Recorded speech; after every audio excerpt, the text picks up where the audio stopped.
এলাকার মুসলমান যুবক, ও পর্দার আলের আম্মা জান, ও ব্যবসায়ীওয়ালা ভাই, আত্তাজিরুস সুদুকুল আমিন মা'আন নাবিয়িন ওয়াস সিদ্দিকিন ওয়াস শুহাদাই ওয়াস সালিহিন ওয়া হাসুনা উলাইকা রাফিকা। বান্দা, তোমরা যদি সত্য ব্যবসায়ী হয়ে যাও, তোমরা তো এমন কাপড়ের ব্যবসায়ীওয়ালা ভাই, তোমরা আবু বকর সিদ্দিকের আদর্শ তোমাদের ভিতরে যদি লালন করতে পারো, হাসরের ময়দানে আবু বকর সিদ্দিকের সাথে তোমাদের হাসর নসর হয়ে যাবে। এরে মুসলমান ইমানদার, সাহাবায়ে কেরামের আদর্শ ঢুকাও। যেই মায়ের নবীজির সাহাবায়ে কেরামদের এক একটা আদর্শ তোমার আমার ভিতরে যদি ঢুকাইতে পারি মুসলমান, তাহলে আপনার আমার জাহান্নাম থেকে বাইসা আল্লাহর তরি জান্নাতের মেহমান হতে পারবো। এরে মুসলমান ইমানদার, কেমন নবীকে মোহাব্বত করতে হবে? ও নরসিংদী এলাকার মুসলমান, দেখো মায়ার নবীকে কেমন মোহাব্বত করেছেন। নবীজির একজন সাহাবী হানজালা, যেই হানজালা মায়ার নবীর এত প্রেম, এত ভালোবাসা, মায়ার নবী উহুদের ময়দানে যুদ্ধের মধ্যে চলে গেলেন। অপরদিকে হানজালা বিবাহ করিয়া বাসর রাত্রে গোসল ফরজ হয়ে গেছে, গোসল করার জন্য লঙ্গি আর গামছাটা হাতের মধ্যে নিয়ে পানির সামনে দাঁড়ায় গেল। ইতিমধ্যে কে যেন আওয়াজ দেয়, কুতিলা মুহাম্মদ, মুহাম্মদ নাকি দুনিয়ার মধ্যে জিন্দা নয়। ওই কথা বলতে দেরি হয়, হানজালার কানের মধ্যে আওয়াজ আসে। হানজালা ডাক দিয়া বলে, এ বিবি গো, লঙ্গি আর গামছা নিয়ে যাও, তোর বাড়ি হাতে দাও, দেখা হবে না, বিদায় দাও। আমার মায়ের নবী দুনিয়ায় জীবিত নাই, আমি হানজালাও সেই দুনিয়ায় বেঁচে থেকে লাভ নাই।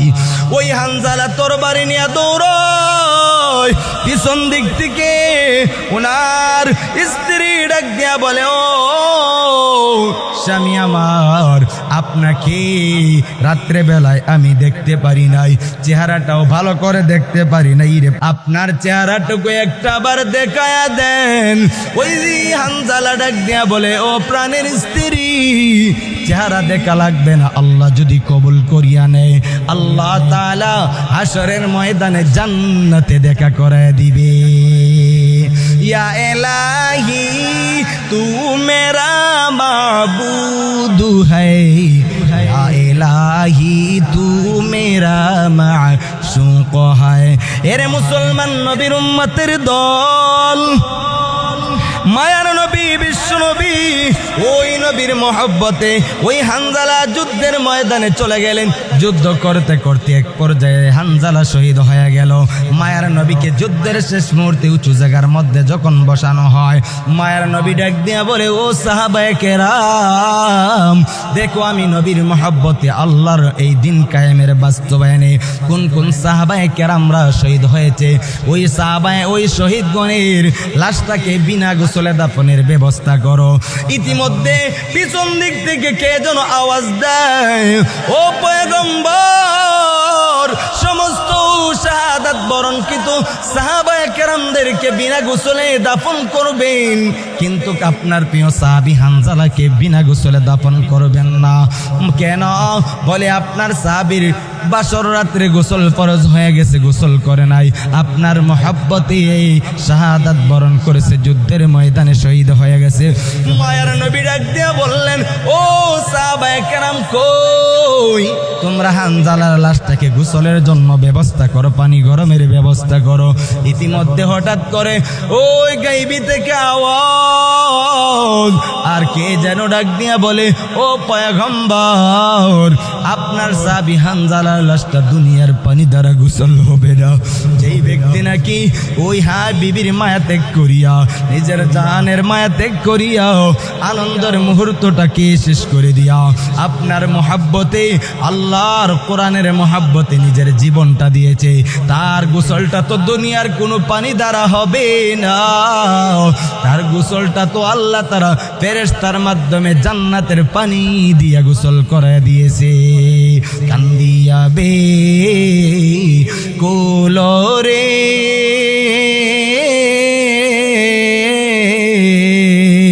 হানজালা শহীদ রে।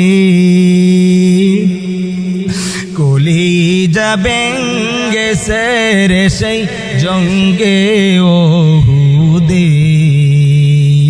নবীর এক সাহাবী ছিলেন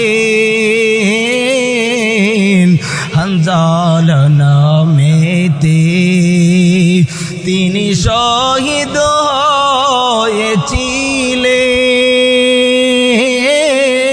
হয়েছিলেন বিবাহের রাত্রিতে রে গিয়ে জঙ্গে ওহুদে।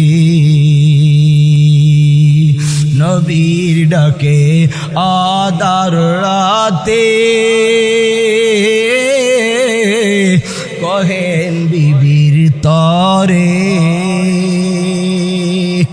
বিয়ের রাতরে চল শিরনে,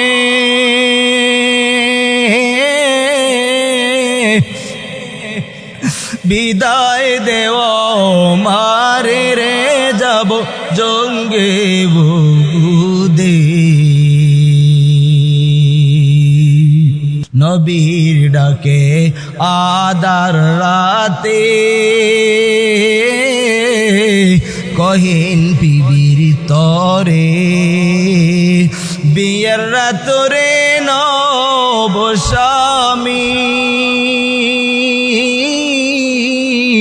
সুপিলাম তুমারে রে যাব জঙ্গে ওহুদে।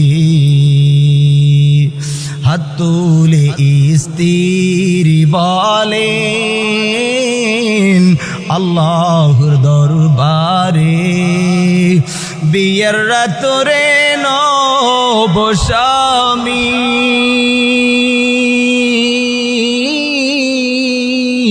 সুপিলাম তুমারে রে গিয়ে জঙ্গে ওহুদে। যুদ্ধে গেলেন শহীদ হইলেন নাফাক হালাতে, নবী জেনে সাহাবাদের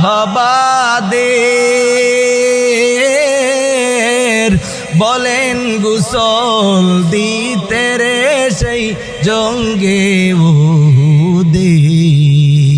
অমনি গাইবি আওয়াজ নবীজি পাইলেন শুনিতে, হানজালার গোসল হইবে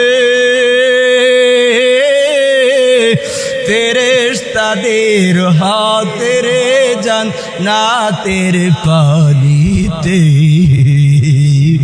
आशिक हो बेरादर शहन शाहिद आलम, आशिक हो बेरादर शहन शाहिद आलम, सुन्नत की पैरवी करते रहो हर जहर दम, सुन्नत की पैरवी करते रहो हर जहर दम।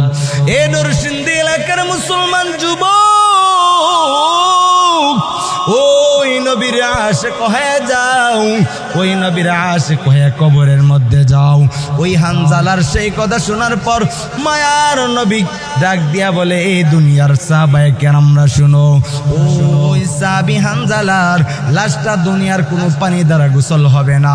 ওই হানজালার লাশটা যেই ব্যক্তি স্ত্রীর মায়া নিজের এই এত আনন্দর রাত্রের মায়া ত্যাগ করিয়াও আমি নবীর মহব্বতে প্রাণ দিয়েছে, ওই হানজালাকে দুনিয়ার কোনো পানি দ্বারা গোসল হবে না, হবে না। আল্লাহ তাআলা সেই হানজালার লাশটা আরশের মধ্যে নিয়ে এই ফেরেশতার মাধ্যমে জান্নাতের পানি দিয়ে গোসল করে দিয়েছে। এর নবীর আশিকের দল ওই হানজালার মতো নবীর প্রেমটা ঢুকায় নাও। আজকে তোমার আমার ভিতরে নবীর প্রেম আর ভালোবাসা নাই, দেখো কমেন্ট কেমন নবীজির প্রেম আর ভালোবাসা থাকতে হবে।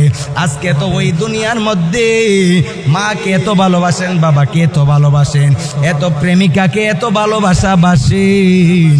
এই ভালোবাসা যদি আমার মায়ার নবী আর আল্লাহকে ভালোবাসতেন, আমার আল্লাহ পাক রব্বুল আলামিন জানায়া দেন, বান্দারে তুই যদি আমি আল্লাহকে ভালোবাসতে পারো, আমি আল্লাহ তাআলা ফাযকুরুনি আযকুরুকুম, বান্দা তুই যখন আমি আল্লাহ তাআলার সাথে আমি আল্লাহ তাআলার জন্য জিকির করতে থাকবে, আমি আল্লাহ তাআলা বান্দা তোর জন্য ফিকির করতে থাকবো। এরে বান্দা দুনিয়ার জন্য আজকে ব্যবসার জন্য বড় পাগল। আল্লাহ তাআলা কোরআনের মধ্যে জানায় দেন, দুনিয়ার অট্টালিকা তোমার দুনিয়ার মধ্যে ক্ষমতার জন্য পাগল পারা হয়ে গেছে রে যুবক। আল্লাহ তাআলা কোরআনের মধ্যে জানা দেন, মান কানা ইউরিদু হারসাল আখিরাতি নাজিদ লাহু ফি হারসি ওয়া মান কানা ইউরিদু হারসাদ দুনিয়া নুতিহি মিনহা ওয়া মা লাহু ফিল আখিরাতি মিন নাসিব।